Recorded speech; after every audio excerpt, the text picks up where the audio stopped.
Դե ինչ ողջույն հարգելի բարեկամներ, բարի գալուստ update լրատվական, միասին առաջարկում եմ թարմացնել օրվա լրահոսը։ Այսօր կառավարության նիստն էր, որի որոշ ուշագրավ դրվագներ միասին քննարկելու ենք, շատ արդի թեմաների մասին այսօր խոսել։ Այսպիսով հերթական անգամ խոսվեց կադրային քաղաքականության մասին ու եկեք լինենք անկեղծ ընկերներ, այս հարցը ամենակննարկվածներից է այս վերջին առնվազն 6 տարվա ընթացքում, անգամ հաշիվս եմ կորցրել, թե քանի անգամ ենք միասին քննարկել այս հարցը տարբեր հարթակներում, բայց կառավարության նիստի ժամանակ վարչապետ Փաշինյանը նկատում է, որ մի երկրում, որտեղ ըստ Փաշինյանի բնակավայրերի 70%-ում մանկապարտեզ չկա, երբ դպրոցների 70%-ը կիսավեր է, չի կարող չլինել կադրային սով։ Եվ ավելացնում է, երկրում կադրային ճգնաժամ է։ 7 տարվա մեջ ով վերակենում առավոտից իրիկու ասում եմ, այս կառավարությունը սխալ կադրային քաղաքականություն է վարում։ Հա, կառավարությունը սխալ կադրային քաղաքականություն է վարում, որովհետև երկրում կադրային ճգնաժամ է, մարդկային ռեսուրսի ճգնաժամ է, հարգելի գործընկերներ։ Իսկ գիտեք ինչի է ճգնաժամ։ Որովհետև մի երկրում, որտեղ բնակավայրերի 70 եւ ավել տոկոսում մանկապարտեզ չկա, երբ որ դպրոցների 70 եւ ավել տոկոսը կիսավերված է ֆիզիկական եւ բովանդակային առումով, չի կարող այդտեղ լինել, չլինել կադրային սով։ Կան երկրում լավ կադրել ունենց, հիմա կասեն, ինչ չորացել է մեր երկրի արգանդը չորացել է, չէ, չի չորացել, Ժողովուրդ ջան։ Կան լավ կադրեր, այո, կան լավ կադրեր։ Փոքր խումբ, որոնք 1, 2, 3, 4, 5, 6, 7, 8, 9, 10 միլիոն դրամով աշխատում են Հայաստանում, Հայաստանից դուրս։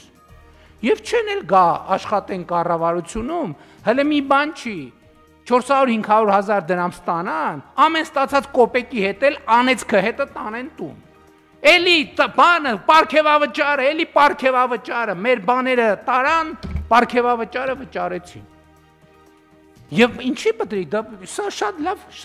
լավ տեսարան է, շատ լավ, բայց սա ուրիշների մասին չի, Ժողովուրդ ջան, սա մեր մասին է։ Հերիք է, էլի հերիք է այդ բանը, այդ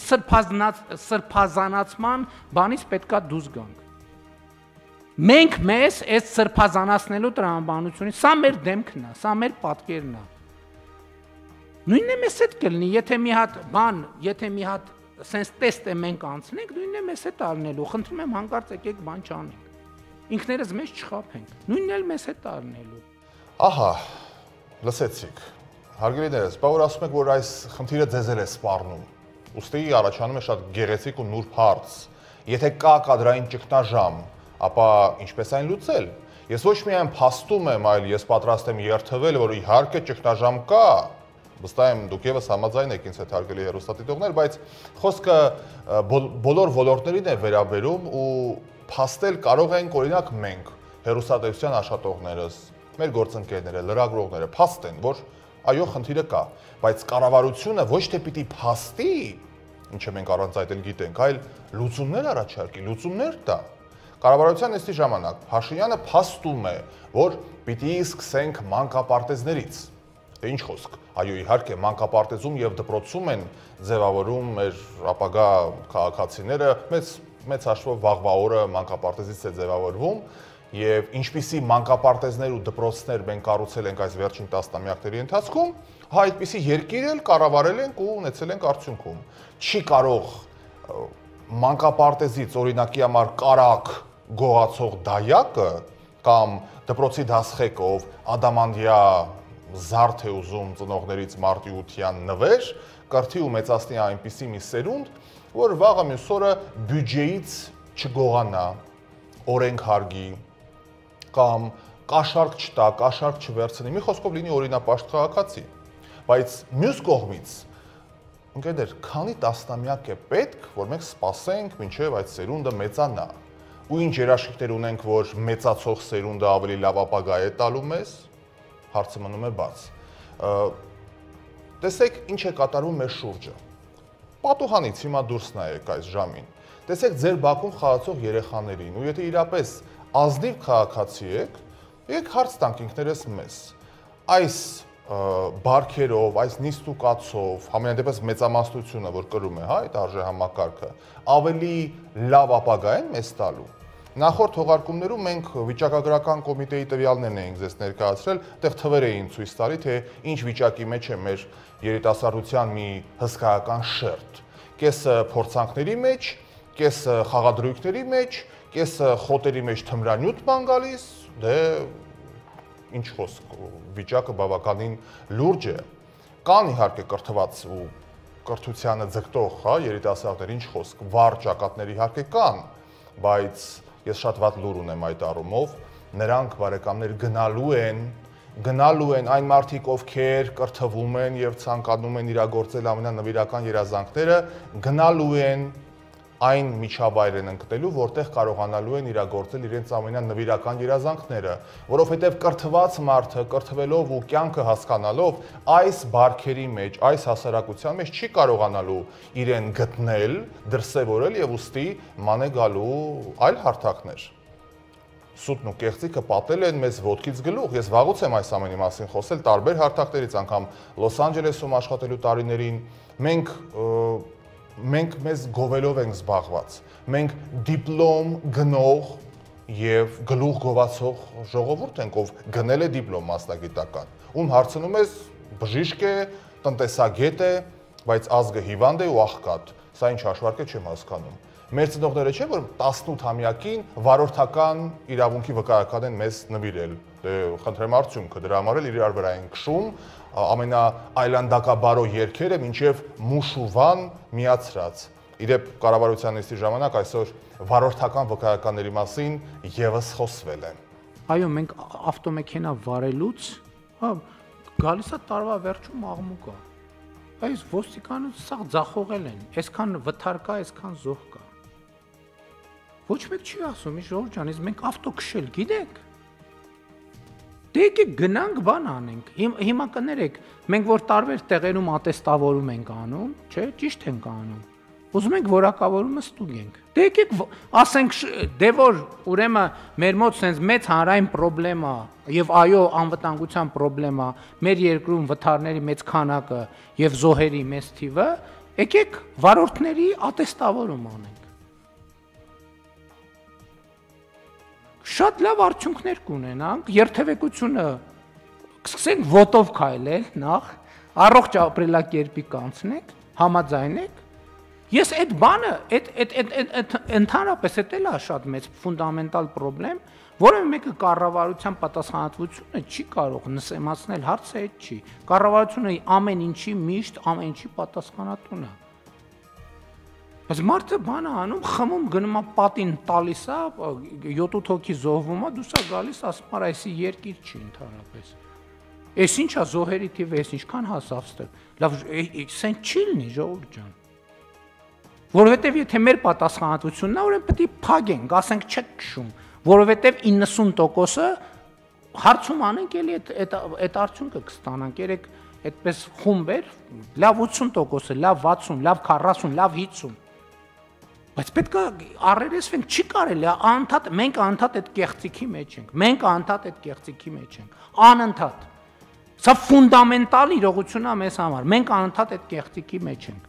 Մեր վարորդական իրավունքները համատարած կեղծ են, համատարած մարդիկ ղեկին նստում են դրա իրավունքը չունենալով, որովհետև ունեն ոչ թե կեղծված են, այլ կեղծ են։ Այն կեղծվածներն էլ հլա իրանց հերթին, կեղծվածների խնդիրն էլ առանձին կա, բայց նույնիսկ չկեղծվածները կեղծ են։ Ստեղ է մեր խնդրեմը։ Եվ տենց շղթայական ամեն ինչը։ Դե ինչ անել հարցը փաստորեն կրկին մնում է արդի, հա, մնում է բաց, ու խնդիրը այն չի, որ այս ամենը ճիշտ է կամ սուտ է, խնդիրը այն է, որ մենք տարիներով խոսում ենք այս ամենի մասին, բայց գործնականում մենք մնում ենք նույն բարքերի մեջ։ Կիրթ մարդը գուցե գիտի, որ ինքը կիրթ է, բայց խնդիրը դրանում է, որ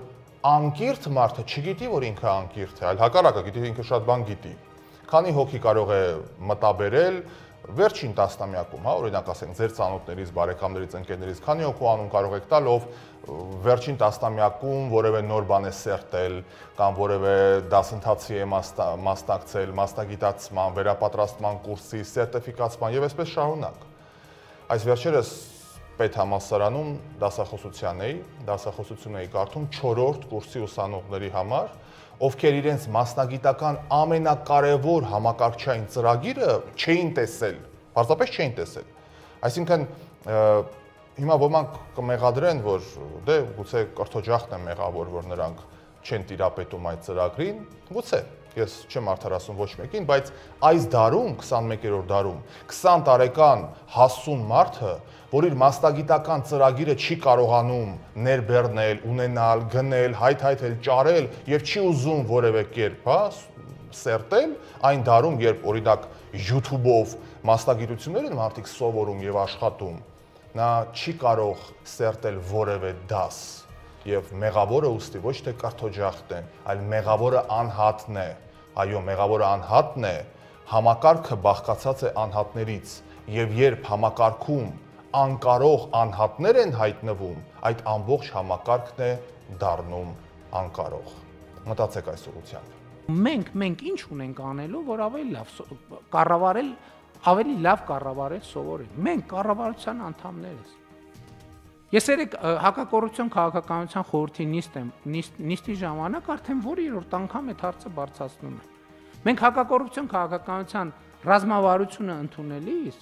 ասել ենք, գրել ենք, ֆիքսել ենք, որ պետք է այդ թվում պետական կառավարման մարմիններում հակակոռուպցիոն դասընթացներ լինեն, այդ թվում բարձրաստիճան պաշտոնյաների համար։ Ես հարց եմ տալիս, քանի հատ այդպիսի դասընթաց են կարել։ 0, ոչ մի հատ։ Համեն դեպս ինձ ոչ մեկ չի ասել, պարոն վարչապետ, կառավարությունում կամ վարչապետի աշխատակազմում sense դասընթաց է կազմակերպվում։ Կարող է դուք հետաքրքրված եք։ Ոչ մեկ չի ասել։ Եթե ասեին, ես կգնայի խելոք աշակերտի նման կնստեի, կլսեի ինչ են ասում։ Բայց ոչ մեկի մտքով չի անցել, որովհետև մենք ամեն ինչ գիտենք, մեր ինչին է պետք տենց բանը։ Մենք ամեն ինչ գիտենք, բա որ ամեն ինչ չգիտենք, ինչ գործ ունենք, որ հայտնվել ենք այս կբանում, այս դահլիճում, ուրեմն մենք ամեն ինչ գիտենք։ Բացարձակապ է, մեզով պետք է բան սովորացնի, մենք պետք է բան սովորացնենք։ Եվ սա այս դահլիճի, այս աթոռի տասնամյակների խնդիրն է, տասնամյակների խնդիրը։ Ես էլի չեմ հոգնի դա ասել, մի մարդ մոտավորապես 2000 քանի տարի առաջ ասելա ես գիտեմ, որ ոչինչ չգիտեմ։ Եվ մինչև հիմա այդ մարդը փոթորկում է մեր մտքերը։ Իսկ մենք ասում ենք, մենք գիտենք, որ ամեն ինչ գիտենք։ Եվ դրա համար համենայն դեպս մտքերը չենք կարողանում փոթորկել։ Ցանկացած ուրիշ բան փոթորկում ենք, բայց մտքեր չենք կարողանում փոթորկել։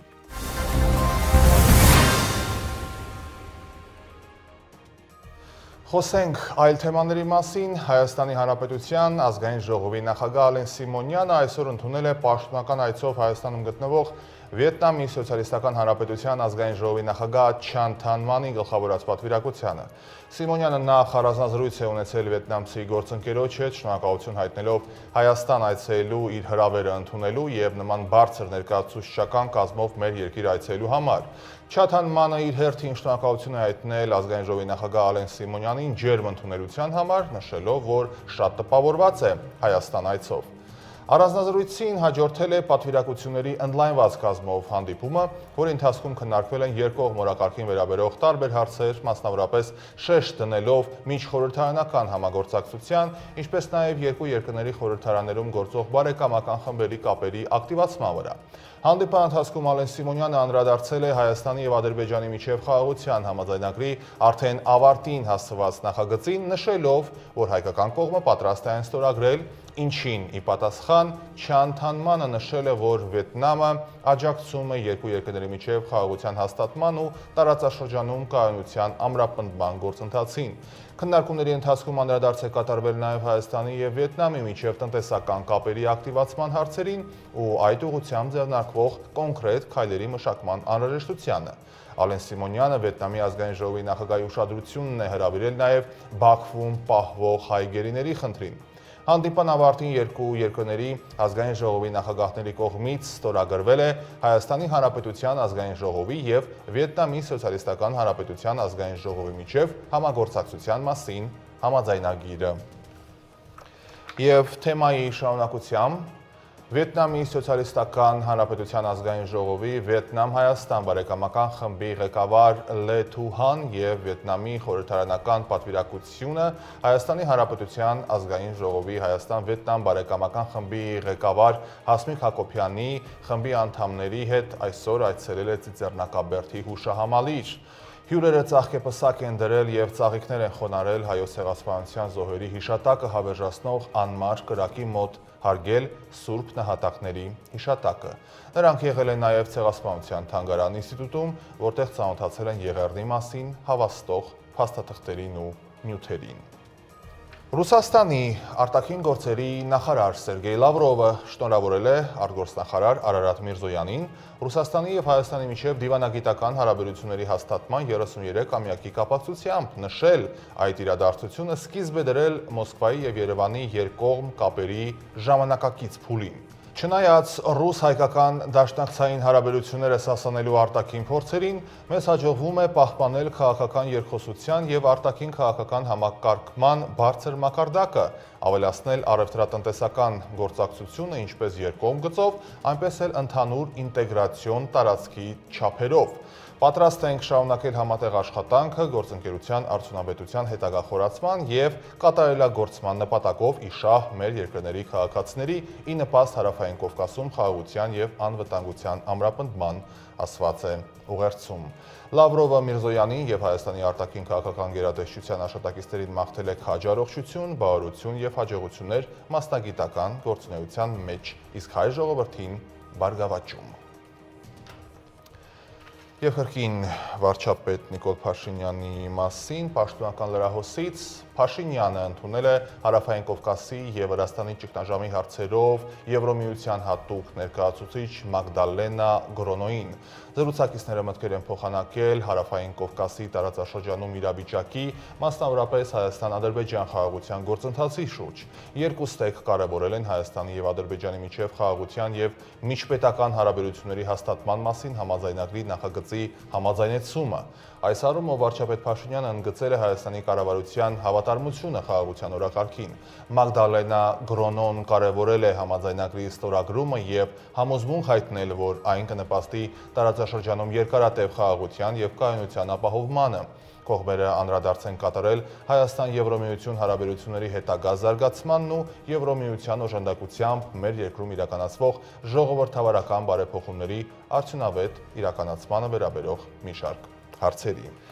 Իդեպ այսօր վարչապետը գրառում է կատարել նաև Facebook-ում, այսպիսով դատարանի վճռով հաշտության համաձայնագրով որպես ապօրինի ձեռք բերված գույք Հայաստանի Հանրապետության սեփականության իրավունքն է գրանցվել Երևան քաղաքի Ծովակալ Իսակովի 25 կոտորակ 4 հասցեում գտնվող 237.9 քառակուսի մետր մակերեսով հասարակական տարածքի նկատմամբ։ Շուկայականին մոտարկված կադաստրային արժեքը 99 միլիոն դրամ։ Այս մասին, ինչպես ասացինք, հատիկ առ հատիկ հեշթեգի ներքո գրառում է կատարել վարչապետ Փաշինյանը։ Հայաստանի հակակոռուպցիոն կոմիտեից տեղեկացնում են, որ բացահայտվել են ընտրակաշառք տալու մի քանի դեպքեր, իդեպ ոչ միայն տալու, այլև ստանալու դեպքեր։ Տեսանյութը կշարունակի թեման։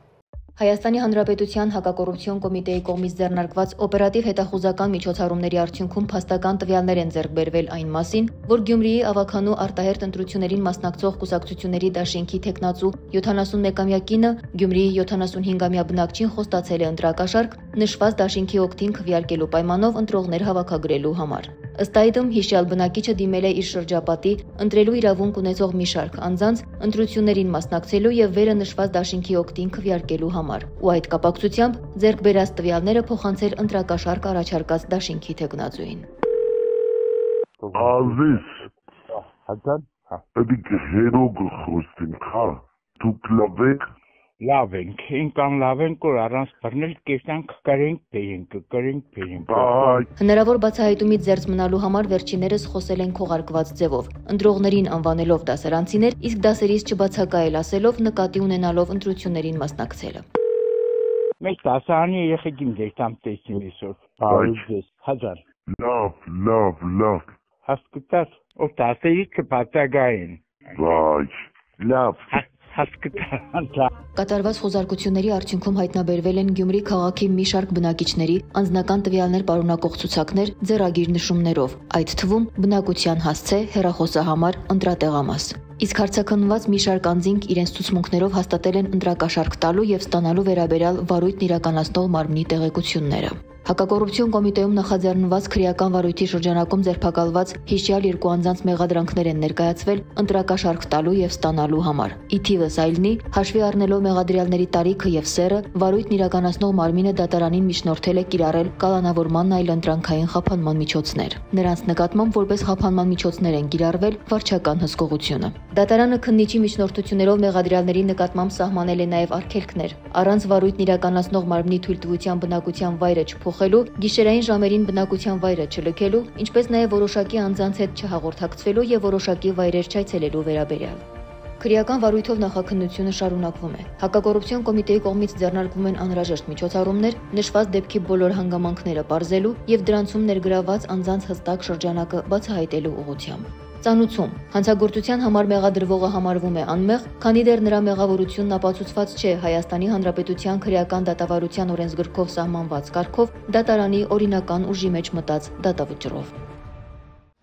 Խոսենք այլ թեմաների մասին, այսպիսով համացանցում տեսանյութ է տարածվում, որտեղ երևում է, թե ինչպես են Երևանում խցանման մեջ սպասող վարորդին պարեկները անհասկանալի պատճառով հանում մեքենայից ուժի գործադրման պարկեստում գետնին։ Պարզվում է, որ բերման ենթարկվածը Էդգար Այվազյանն է, ով պատմում է, որ բերման ենթարկելուց հետո նրան ազատ են արձակել, սակայն մինչ օրս նրան պատկանող մեքենան չի վերադարձվել։ Այսպիսով նշվում է, որ մարտի 30-ին Հայաստան էր ժամանում Գերմանիայի նախագահ Ֆրանկ Վալտեր Շտայնմայերը եւ այդ օրը ճանապարհը փակ էր գերմանացի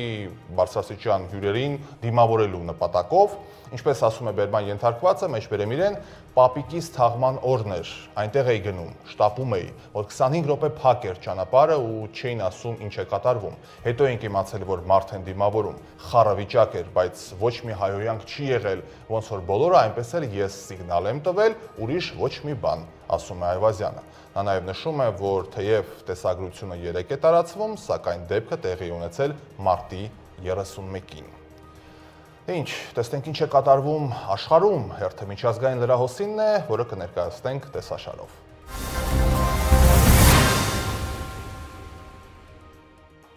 Իսրայելի վարչապետ Բենյամին Նեթանյահուն կնոջ Սարայի հետ ժամանել է Բուդապեշտ։ Իսրայելի վարչապետի ժամանման մասին հայտարարել է Հունգարիայի պաշտպանության նախարար Կրիստոֆ Շալայ Բոբրովնիցկինը։ Նեթանյահուն ժամանել է հունգարացի գործընկեր Վիկտոր Օրբանի հրավերով։ Իսրայելի վարչապետը Հունգարիայում կմնա մի քանի օր եւ այդ օրերի ընթացքում նա մի քանի հանդիպումներ կանցկացնի Օրբանի հետ։ Սա Նեթանյահուի առաջին ուղևորությունն է այն բանից հետո, երբ միջազգային քրեական դատարանը նրան ձերբակալելու օրդեր է տվել։ Անցյալ նոյեմբերին միջազգային քրեական դատարանը Իսրայելի վարչապետին ձերբակալելու օրդեր էր տվել։ Նրան մեղադրել են Պաղեստինում, այդ թվում Գազայի հատվածում ռազմական հանցագործությունների համար։ Հունգարիայի կառավարությունը այսօր հայտարարել է միջազգային քրեական դատարանից դուրս գալու ընթացակարգ սկսելու իր որոշման մասին։ Այս հայտարարությունը հնչել է այն բանի ֆոնին, երբ Իսրայելի վարչապետը ժամանել է Բուդապեշտ։ Միացյալ Նահանգների նախագահ Դոնալդ Թրամփը պնդում է, որ ԱՄՆ ղեկավարի պաշտոնում իր առաջին ժամկետում երկիրը $100 միլիարդ է ստացել Չինաստանի նկատմամբ մաքսատուրքերի հաշվին։ Այս մասին նա ասել է ապրիլի 2-ին Սպիտակ տան Վարդերի պարտեզում մաքսատուրքեր սահմանելու մասին հայտարարելիս։ Ինչպես լրագրողներին հաստատել է Սպիտակ տան խոսնակ Քերոլայն Լևիթը, ԱՄՆ նախագահը 34%-ի չափով պատասխան մաքսատուրքեր է սահմանել չինական բոլոր ապրանքների նկատմամբ։ Արդյունքում ներմուծվող չինական ապրանքների միագումար մաքսատուրքերը կհասնեն 54%-ի։ Թրամփը ավելի վաղ Չինաստանից ներկրվող ապրանքների համար 20% մաքսատուրքեր էր սահմանել, որպեսզի Պեկինին դրդի խոչընդոտել ֆենտանիլի մաքսանենգությանը ԱՄՆ։ Չինաստանը դեմ է հանդես գալիս ներմուծվող չինական ապրանքների նկատմամբ ԱՄՆ-ի կողմից մաքսատուրքերի սահմանմանը եւ պատասխան միջոցներ կձեռնարկի։ Այս մասին հայտարարություն է տարածել Չինաստանի առևտրի նախարարության ներկայացուցիչը։ Նշվում է, որ նման մոտեցումն անտեսում է շահերի հավասարակշռությունը, որը երկար տարիների ընթացքում ձեռք է բերվել բազմակողմ առևտրային բանակցություններում։ Նրա խոսքով պատմությունն ապացուցել է, որ մաքսատուրքերի բարձրացումը չի լուծի Միացյալ Նահանգների սեփական խնդիրները։ Չինաստանը ԱՄՆ-ին կոչ է անում անհապաղ չեղարկել միակողմանի մաքսատուրքերը եւ տարաձայնությունները պատշաճ ձևով կարգավորել առևտրային գործընկերների հետ իրավահավասար երկխոսության միջոցով։ Ռուսաստանի Դաշնությունը հարձակվել է ուկրաինական Կրիվոյ Ռոգ քաղաքի վրա արձակելով բալիստիկ հրթիռ։ Թարմացված տվյալների համաձայն 4 մարդ զոհվել է, եւս 14-ը վիրավորվել։ Հարվածին արձագանքել է Ուկրաինայի նախագահ Վլադիմիր Զելենսկին։ Աշխարհում ամենուր նման հարձակումները նույնն են անվանում ահաբեկչություն։ Դա կարելի է կասեցնել միայն Մոսկվայի վրա ռուսական համակարգի վրա բավականաչափ ճնշում գործադրելով, որպեսզի ստիպեն նրանց հրաժարվել պատերազմից եւ ահաբեկչությունից, եւ դա կախված է գործընկերներից, Ամերիկայից, Եվրոպայից եւ աշխարհի մյուսներից։ Միակ բանը, որ մեզ բոլորիս բաժանում է հարվածների ամբողջական եւ անվերապահ դադարեցումից, Ռուսաստանի կողմից պատերազմը դադարեցնելու համաձայնության բացակայությունն է։ Միայն համաշխարհային ճնշումը կարող է ապահովել նման համաձայնություն, գրել է Զելենսկին։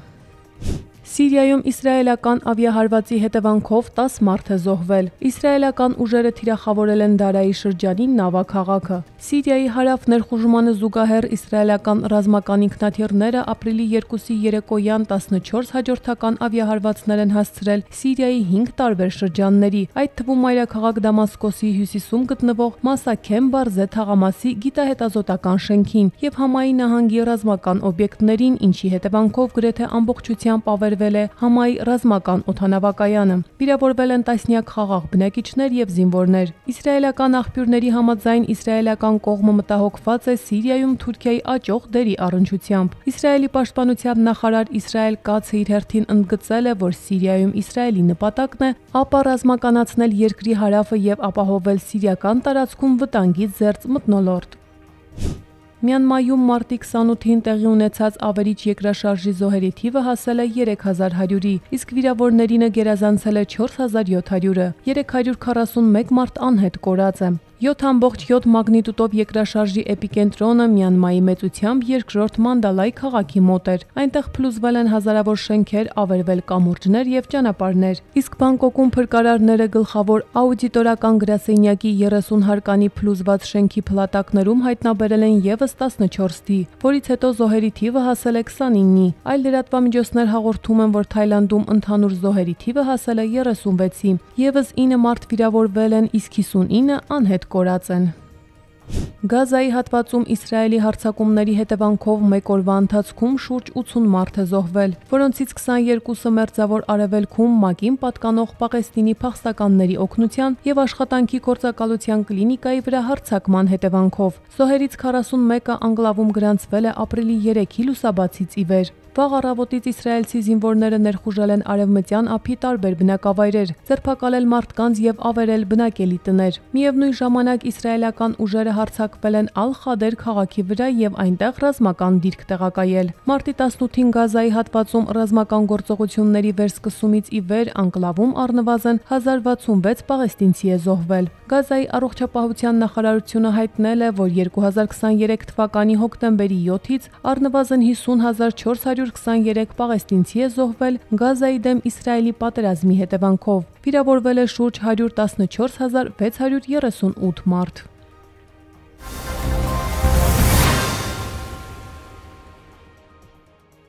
Եվ եղանակային կանխատեսումներին ընդառաջ ապրիլի 13-ից 19 Երևանում կայանալու է հոկեյի աշխարհի առաջնությունը։ Հայաստանի սպորտի գործերի գլխավոր հանձնակատար Զարե Սինանյանը հանդիպել է Հայաստանի հոկեյ ֆեդերացիայի գլխավոր քարտուղար Արամ Սարգսյանի եւ Հայաստանի հոկեյի լիգայի խորհրդի անդամ Նատալիա Կազանցևայի հետ։ Այսպիսով հանդիպման ընթացքում քննարկվել են այս տարվա ապրիլի 13-ից 19 Երևանում կայանալիք հոկեյի աշխարհի առաջնությանը վերաբերող մի շարք հարցեր։ Մրցաշարին մասնակցելու են նաև Իրանի, Ինդոնեզիայի, Քուվեյթի, Մալազիա եւ Ուզբեկստանի հավաքականները։ Հյուրերը ներկայացրել են Հայաստանում Սփյուռքի գործերի գլխավոր հանձնակատարի Հայաստանի հոկեյի հավաքականի ներկայիս կազմը, վերջին տարիներին իրականացված աշխատանքները, ինչպես նաև արկա կարիքներն ու խնդիրները։ Զարե Սինանյանը բարձր է գնահատել Հայաստանում հոկեյի զարգացման ուղղված ջանքերը, կարևորելով այս մարզաձևի միջոցով հայկական սպորտը միջազգային հարթակներում ներկայացնելու եւ Հայաստանում խոշոր մարզային իրադարձություններ անցկացնելու նախաձեռնությունները։ Եվ վերջում ավանդաբար եղանակի մասին ապրիլի 4-ից 8-ը հանրապետության առանձին շրջաններում օրվա ընթացքում սպասվում է կարճատև անձրև, հնարավոր է նաև ամպրոպ։ Ապրիլի 6-ից 8-ը առանձին շրջաններում սպասվում է քամու զգնացում, օդի ջերմաստիճանը սակայն էապես չի փոխվելու։ Դե ինչ հարգելի բարեկամներ, շնորհակալ եմ ուշադրության համար։ Այսօրվա համար այսքանը, առավել թարմ լուրահոսով կհանդիպենք հաջորդ թողարկմանը։ Լավ եղեք։